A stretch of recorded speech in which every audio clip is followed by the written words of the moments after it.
மலநதி serial next பிரேமோ என்ன மாதிரியான twist ஆக்க போகுதுன்னு பார்க்கலாம்.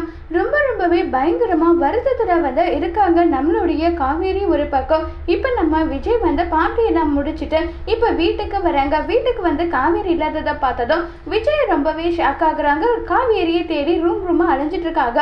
அப்ப தாத்தா வராங்க. தாத்தா என்னாச்சுப்பா விஜய், எதை தேடிட்டு இருக்கேன்னு சொல்லி கேட்டுட்டு இருக்காங்க.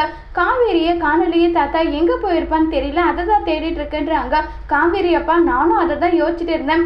ஏன்னா காவேரி யமுனாவை காணுன்னு சொல்லிட்டு தேடிட்டு இருந்தா, அதனாலதான் நானும் யோசிச்சுட்டு இருந்தேன்றாங்க. என்ன தாத்தா சொல்றீங்க, யமுனா காணுன்னு காவேரி தேடிட்டு இருந்தாளா? ஆமாப்பா, அப்படிதான் தேடிட்டு இருந்தா சொல்றாங்க.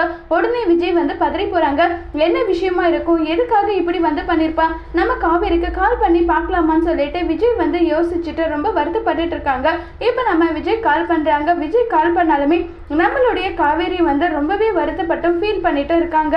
இப்ப நம்ம காவேரி ரொம்ப வருத்தப்பட்டு இருக்கிறத பார்த்ததும் நம்ம விஜய் கால் பண்றாங்க. உடனே போனை எடுத்து பயங்கரமா ஃபீல் பண்ணி கதறி அழுதுட்டு இருக்காங்க. இதை கேட்டது விஜய் என்ன செய்ய போறாங்க, காவேரிக்கு போய் உதவி செய்வாங்களா இல்லைங்கிறத வரப்போற எபிசோட்ல வெயிட் பண்ணி பார்க்கலாம். தேங்க்யூ.